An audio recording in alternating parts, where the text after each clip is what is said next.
Olá, como você está? Hoje voltamos com as atividades da nossa disciplina de microimuno, com o conteúdo de resposta imune humoral. Então, nós começamos a trabalhar a resposta imune humoral na aula passada, vendo como essa resposta ela é desencadeada. Hoje nós vamos entender vamos ter como objetivo de aprendizado entender como o linfócito B passa por modificações, processos de ativação para a produção de anticorpos. Ver como é que esses anticorpos podem interagir com os diferentes antígenos e diferentes organismos estranhos e ver como eles podem ser utilizados na biotecnologia. Então esses são os nossos objetivos e para isso nós vamos continuar utilizando o material didático disponibilizado pela equipe da Unesp, a Universidade Estadual Paulista, a Universidade Estadual de São Paulo.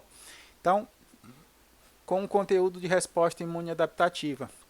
O link aqui apresentado está onde está hospedado esse material didático, caso você queira utilizá-lo como roteiro de estudos para direcionar a sua atenção durante a leitura dos seus textos e a construção dos seus estudos. Então a gente está falando de resposta humoral, então a gente está falando de um grupo específico de células da nossa imunidade que é os linfócitos B. Os linfócitos B nós vimos que são os responsáveis pela produção de anticorpos a partir de processos de ativação.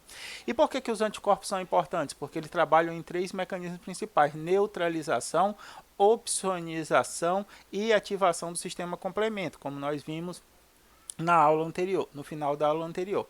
Agora, como é que os linfócitos B eles são ativados? Como é que acontece essa ativação de linfócito B para a produção de anticorpos?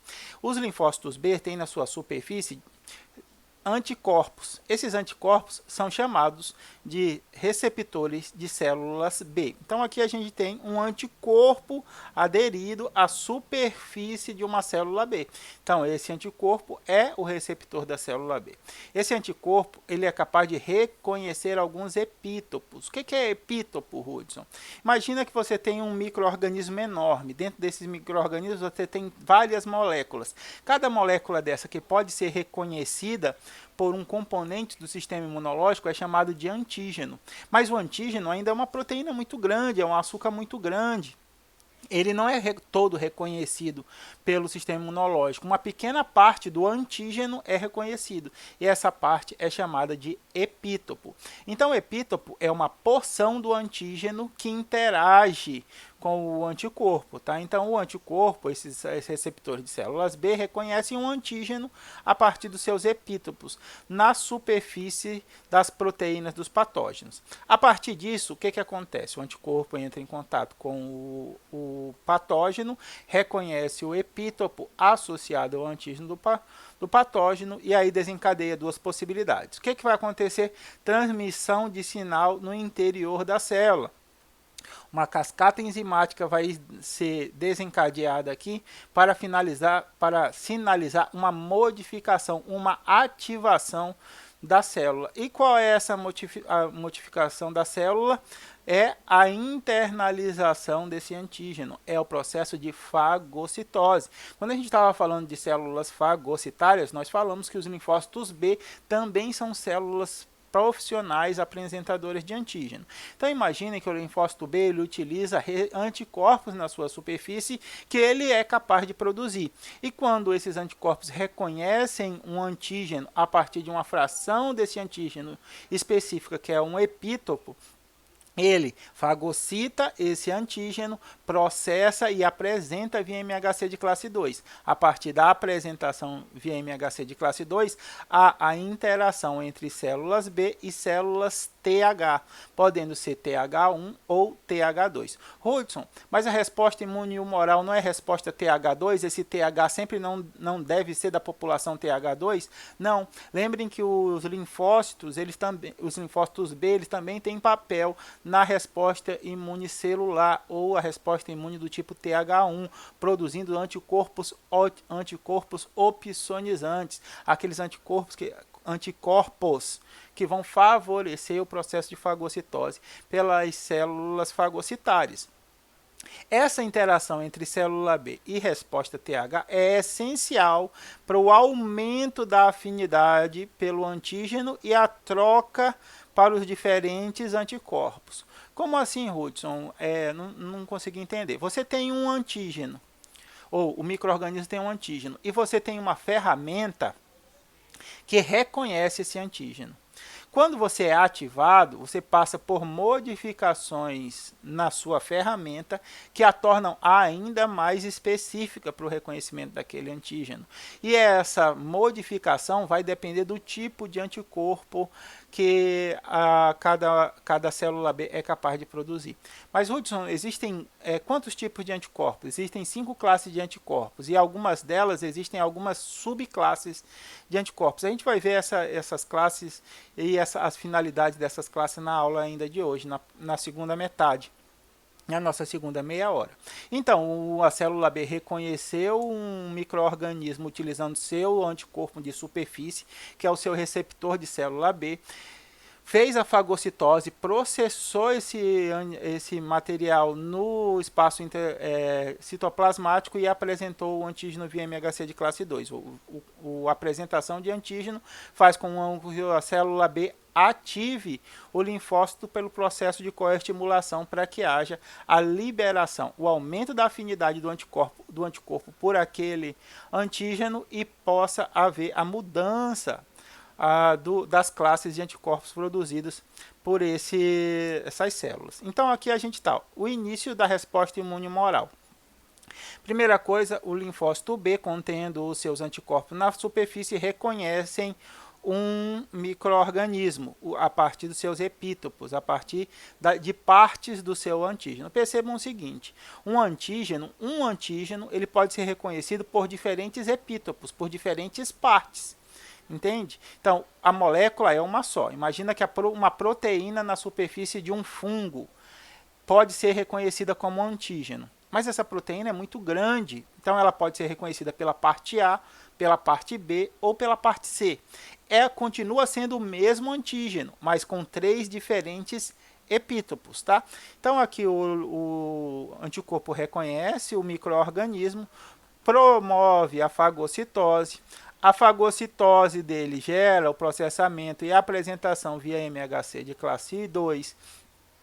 A apresentação de antígeno via MHC de classe 2, molécula de adesão e liberação de citocinas é o processo que a gente conhece como coestimulação, processo de ativação celular. Quem é que faz isso? As células T. Dependendo se a resposta imune é humoral, será uma célula T do tipo H2, tipo TH2, tipo H2. Células T helper tipo 2, então as células TH2, ou se for uma resposta imune celular, onde esses linfócitos B vão produzir anticorpos opsonizantes, vai ser uma célula T helper tipo 1, ou uma T helper TH1. Tá? Então aqui a gente tem uma T helper tipo 2, uma célula TH2. Apresentação de antígeno, molécula de adesão, liberação de citocinas, ativação de células B. Quando as células B elas são ativadas, o que precisa passar? Por um processo de proliferação. A partir da proliferação eu vou gerar o quê? Exatamente, células efetoras e células de memória. Parte da população vai ser utilizada para a produção de anticorpos, outra parte dessa população, uma parte menor dessa população, vai ser utilizada como célula de memória para tornar a resposta humoral mais específica num segundo contato com o mesmo micro-organismo. Então, as células T ativam os linfócitos B que reconhecem os mesmos antígenos. Hudson, então, eu tenho lá dezenas de populações de linfócitos B. Elas vão ser todas elas vão ser ativadas sempre que entrar um micro-organismo no organismo? Não. Só as células B que são capazes de reconhecer aquele antígeno. O primeiro processo para a ativação é utilizar o receptor de célula B para reconhecer o antígeno. Se a célula B não consegue, a partir do seu receptor, reconhecer esse antígeno, ela não vai ser ativada, porque ela precisa reconhecer o antígeno, fazer a fagocitose desse antígeno, o processamento do antígeno, a apresentação via MHC de classe 2, sua ativação por coestimulação para que ela seja ativada, passe por um processo de proliferação e libere os anticorpos que ela já é capaz de produzir. Então, aqui o reconhecimento ligado à célula T cognata é fundamental. O que é isso, Hudson? O reconhecimento e a associação desse linfócito B à célula T ativadora. O reconhecimento não é necessário para o mesmo epítopo do antígeno e às vezes nem para a mesma proteína. Então, várias populações de células B são capazes de reconhecer o mesmo micro-organismo por diferentes antígenos, ou às vezes diferentes epítopos do mesmo antígeno. Não estou entendendo nada, Hudson. Esse negócio de epítopo de antígeno está me complicando as ideias. Faça o seguinte, vocês da turma, apesar da nossa relação já de quase 3 meses, 4 meses, ainda nós não tivemos o prazer de nos conhecer pessoalmente, mas alguns de vocês conseguiriam me reconhecer se me vissem nas ruas. Alguns de vocês me reconheceriam pela barba, outros me reconheceriam pelo rosto, outros me reconheceriam porque eu sou gordo, outros me reconheceriam pela voz. Então, vocês todos têm ferramentas específicas, cada um de vocês, para me reconhecer. Então, eu sou um elemento estranho. Acabei de entrar na cidade, acabei de chegar em Humaitá. Faz um ano e pouco que eu cheguei em Humaitá. Então, ainda estou sendo reconhecido pelas pessoas de Humaitá. Alguns me reconhecem facilmente por causa da minha barba, outros me reconhecem facilmente pelo tamanho da minha testa, outros me reconhecem facilmente pelo tamanho da minha orelha, outros ainda pelo tamanho da minha barriga. Então, diversas pessoas dentro da população me reconhecem por características diferentes que eu tenho. Então, essa forma de reconhecimento também é compartilhada pelas células. As células usam proteínas ou moléculas orgânicas para reconhecer os agentes agressores. Então, ele vai reconhecer características do micro-organismo agressor. Mas todas elas vão reconhecer a mesma característica? Não. Uma pode reconhecer uma proteína, a outra pode reconhecer outra proteína, outro pode reconhecer um açúcar, outro pode reconhecer um lipídio. Então, isso pode variar grandemente na forma de reconhecimento. Mas o importante é que cada grupo tem uma ferramenta para reconhecer o micro-organismo invasor. Existem populações de linfócitos B que reconhecem a mesma proteína, mas porções diferentes dessa proteína. Então, a gente diz que ela reconhece epítopos diferentes, partes, frações diferentes do mesmo antígeno. Isso faz com que haja o desencadeamento de várias populações que são capazes de reconhecer um determinado micro-organismo, seja por qualquer antígeno ou seja por diferentes epítopos dentro do mesmo antígeno. Tranquilo? O importante é que vai haver a reconhecimento, fagocitose, decomposição, apresentação de antígeno e a ativação para a liberação dos anticorpos que essas células utilizaram inicialmente para reconhecer o antígeno. Tá? Agora, por que, Hudson, esse processo todo aqui? Novamente, a gente tem a necessidade de assegurar a autorreatividade. A gente tem que gerar o que a gente chama de autotolerância. Nos trabalhos que vocês entregaram há pouco a respeito das imunodeficiências, vocês viram a importância da autotolerância. Isso é o quê? É quando o nosso sistema imunológico não reage contra seus componentes. Quando a gente tem uma doença autoimune, é porque a gente falhou nessa autotolerância. As nossas células estão respondendo contra componentes do meu próprio organismo, tá? A partir desse mecanismo também de reconhecimento, a gente pôde produzir vacinas. Hoje as vacinas que nós estamos tão discutindo, as vacinas para a produção de anticorpos, proteção contra o coronavírus, qual é a mais eficaz, qual é a menos eficaz, como é que elas funcionam?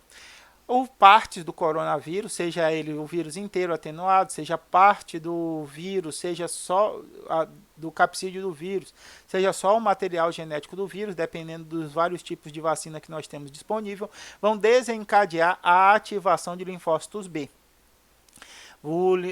A parte do coronavírus vai ser reconhecido, seja ele por qual antígeno ou qual epítopo for, ele pode ser reconhecido pela proteína S, que é quando a gente trabalhou a virologia, a gente viu que é a proteína que é da espícula, que está do lado de fora, ela é mais reconhecida pelos anticorpos, seja por proteínas M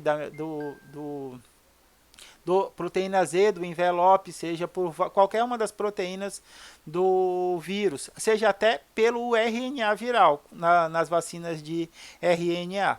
Esses diferentes antígenos do SARS-CoV vai gerar o reconhecimento por células B, a fagocitose dessa partícula, o processamento, a apresentação, a ativação e a liberação de anticorpos. Esse processamento aqui está sendo realizado não pelo vírus in natura, o vírus efetivo, ele está sendo feito por um vírus enfraquecido, que é o vírus atenuado, parte do vírus ou só o material genético desse vírus. Então, o nosso sistema imunológico ele está sendo ativado através da ativação de linfócitos B para a produção de anticorpos durante o processo de vacinação. Quando a gente entrar em contato pela segunda vez com o SARS-CoV-2, nós já temos esses elementos aqui criados. E isso faz com que a gente tenha quadros menos graves quando a gente desenvolve o quadro. A maioria das vezes a gente nem vai desenvolver o quadro. Mas quando a gente desenvolve o quadro, a gente tem situações menos graves desse acontecimento, porque você já gerou um contato prévio. Esse contato prévio ativou células B. Células B foram diferenciadas em células efetoras e células de memória. As células de memória, num segundo contato, serão novamente ativadas. Por isso é importante tomar a segunda dose. A segunda dose é um reforço nesse processo da imunização. Existe uma confusão bastante comum e ela está sendo disseminada pela televisão aí há muito tempo. Eu ouvi um comentarista de televisão falar o seguinte, estar vacinado não significa estar imunizado. É um equívoco pensar isso, tudo bem? O que acontece? A vacina é chamada de imunizante. Então, se você tomou a primeira dose, um familiar seu tomou a primeira dose, você está imunizado. Por que você está imunizado? Porque você teve o reconhecimento do linfócito B fez fagocitose, apresenta antígeno, foi ativado e produz anticorpos. Só que esses anticorpos não são os anticorpos mais específicos contra o SARS-CoV-2. Eles têm um nível de proteção, mas eles não são a ferramenta mais importante, mais adequada para isso. A gente vai falar sobre esses tipos de anticorpos, tudo bem? Então, você tem imunidade contra o coronavírus. Ela ainda não é a mais apropriada. Por isso é importante a segunda dose. Na segunda dose, você já gerou células de memória devido à primeira dose. E essas células de memória vão ser estimuladas e vai ter mudança do isotipo de anticorpo, a resposta imune adaptativa vai ficar mais eficiente e a partir daí você tem um maior nível de proteção. Então, quando a gente está falando de vacina contra o Covid, a gente está falando que a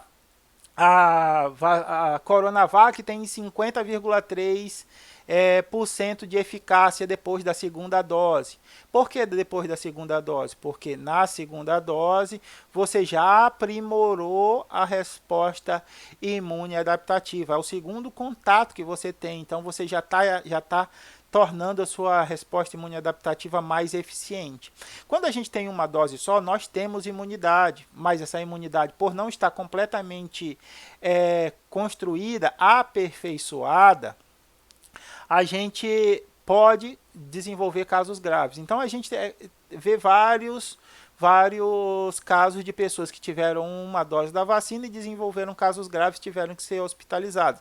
Por quê? Porque a resposta imunológica, humoral, ainda está em desenvolvimento, ela ainda não chegou no seu ápice e ela vai continuar em desenvolvimento. Da terceira vez ela vai ser melhor que a segunda, da quarta ela vai ser melhor que a terceira. Então esse processo ele vai continuar acontecendo. Ruth, eu ouvi falar também de pessoas com 2 doses da vacina que estão com casos graves de Covid, foram internadas e tudo. Isso acontece também porque o vírus não está parado. O vírus ele não quer ser extinto. Como vocês viram, o nosso reconhecimento da resposta imune humoral depende da relação do anticorpo com um determinado antígeno. O que o vírus está fazendo? Ele está mudando os seus antígenos. Ele está sofrendo mutações na proteína spike, que é a principal proteína de reconhecimento por anticorpo. O que acontece? Quando ele muda a proteína, ele escapa dos anticorpos que ele já foram produzidos por aquela proteína antiga. A proteína nova deve ser reconhecida de novo, gerar uma ativação, gerar células de memória, mas isso é como se tudo fosse a primeira vez, entendeu? Então, quando isso acontece, é porque o vírus ele está passando por processo de mutação. Aí a gente tem vários tipos de mutação do vírus que estão influenciando. Mas o conhecimento de como a construção dos anticorpos acontece é que nos permite entender como o vírus escapa de uma resposta imune já montada, como é que a segunda dose é tão importante quanto a primeira dose para montar a agenda nosso repertório imunológico. Tem essa série de fatores. Hudson, você falou que a imunidade só fica completa quando você toma a segunda dose. Então isso não pode dizer que o indivíduo não está imunizado? Não, ele não completou a imunização. Significa não estar imunizado, é você não ter contato nenhum com o micro-organismo. E se você já tomou a primeira dose, você já tem as células ativadas, células B ativadas, você já produz anticorpos, já tem células B de memória, uma série de fatores que são característicos da imunização. Essa imunização pode não ser ainda a perfeita e talvez nunca exista uma imunização perfeita, mas esse quadro de produção de anticorpos vai ser importante caso você entre em contato com o vírus e se contamine, você tem uma chance muito maior de desenvolver um quadro ameno ou, no máximo, médio para a Covid-19, tá? E como é que isso acontece, Ruth? A produção desses anticorpos? Dessa maneira aqui. Olha que esquema maravilhoso. O linfócito B utiliza os anticorpos de superfície, os receptores de célula B, para reconhecer o micro-organismo. A partir disso, ele faz a fagocitose e o processamento desse micro-organismo e apresenta esses antígenos via MHC de que classe? MHC de classe 2, foi proveniente de fagocitose e não de invasão. A partir disso, há a coestimulação, a ativação por coestimulação por uma célula TCD4, seja ela TCD4 tipo 1, T-helper TH1, ou tipo 2, T-helper H2, T-helper do tipo 2. Então aqui eu tenho o reconhecimento do antígeno, molécula de adesão e citocina para o processo de coestimulação. O processo de coestimulação todo desencadeado promove a proliferação dos linfócitos B. Proliferação dos linfócitos B vai permitir a separação em células de efetoras, células que vão produzir os anticorpos, e células de memória. Então aqui a produção de moléculas ligadas às células secretoras, que são esses anticorpos. Esses anticorpos aqui, são estes anticorpos aqui com algumas modificações. Então aqui a gente tem um vídeo que ele retrata um pouco da resposta imune como um todo. Então a resposta imune adaptativa ela vai começar a partir do processo de apresentação de antígeno. E quem faz essa apresentação de antígeno? As células fagocitárias, né? Macrófago, monócito, célula dendrítica, linfócito B. Neutrófilos são células fagocitárias. Então aqui a gente tem um macrófago que fagocitou um micro-organismo e está apresentando para a célula T. A partir dessa apresentação vai haver o processo de coestimulação e esse linfócito T vai ser ativado. Quando o linfócito T é ativado, qual é o papel dele? Produzir citocinas, interferon, IL-4, IL-2, fator de necrose tumoral, aqueles que a gente já conhece. A partir dessa liberação, várias células vão ser ativadas de acordo com a resposta que o sistema imunológico precisa montar. Se a resposta for celular, a resposta é TH1. Se for humoral, a resposta é TH2. Aqui a gente tem a infecção de uma célula normal, uma célula que não tem capacidade fagocitária.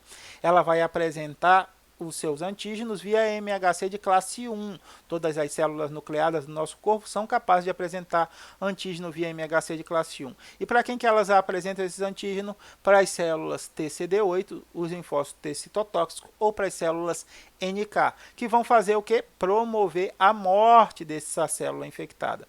De outra maneira, a gente tem a resposta humoral, onde os linfócitos B serão ativados e produzirão anticorpos. Tá? Aqui teve um erro que o linfócito T reconheceu o anticorpo e não o MHC, mas isso acontece pelo MHC. A partir da estimulação das células B, elas se proliferam, se diferenciam em células produtoras de anticorpos e os anticorpos podem facilitar a eliminação desses micro-organismos por opsonização.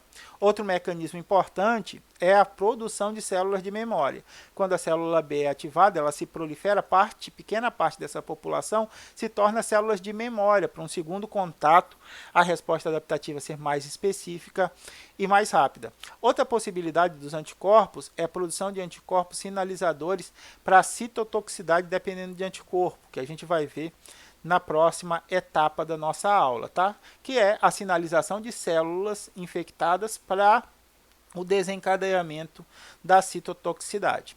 Agora, Ruth, isso está acontecendo aonde? Essa ativação, essa apresentação de antígeno está acontecendo por todo o nosso corpo?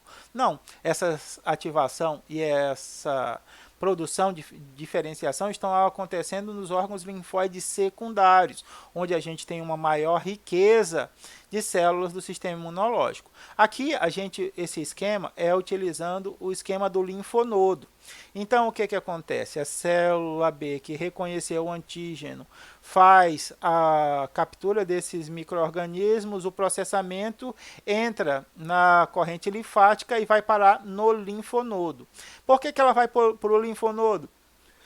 Porque lá no linfonodo está cheio de linfócitos T e células apresentadoras de antígeno. Então, ela vai encontrar facilmente outras células que vão ajudá-la a ativar. Nesse momento, a interação entre o linfócito B apresentando o antígeno que foi fagocitado com o linfócito T, que vai desencadear o processo de coestimulação. A partir da coestimulação, os linfócitos B vão se diferenciar em plasmócitos, as células efetoras, as células produtoras de anticorpos. E olha, a gente tem diferentes tipos de anticorpos que esse plasmócito pode produzir. Isso ainda acontece dentro do linfonodo. A partir disso, ele sai do linfonodo para a corrente sanguínea e vai produzir os seus efeitos de defesa no contra o micro-organismo. Eventos mais tardios fazem com que haja ainda a ativação de mais linfócitos B pela apresentação de antígenos por células apresentadoras de antígeno. E a partir daí, como essa célula já está ativada, ela pode fazer um processo de coestimulação direta, apresentando os 3 processos, fazendo também a ativação dos linfócitos B. Isso acontece em diferentes zonas dos órgãos linfóides secundários. No linfonodo, nós temos o linfonodo, aí a gente tem um sítio chamado de polpa vermelha, e aqui a zona das células T, onde há a interação entre os linfócitos B e linfócitos T. A partir da interação, a gente tem a proliferação dos linfócitos. Esses linfócitos B saem da zona de célula T e vão até a polpa vermelha, onde eles vão passar por o processo de proliferação e diferenciação antes de sair do linfonodo e cair na corrente sanguínea para desencadear as funções nos diferentes órgãos. Tudo bem? A gente chega no nossa primeira meia hora, eu vou interromper para que a gente dê continuidade à nossa avaliação desse conteúdo, tá bom? Vai lá beber a sua água, tirar a água do joelho, fazer o seu xixi, comer alguma coisa e já já a gente volta com a segunda parte da nossa aula de imunidade humoral.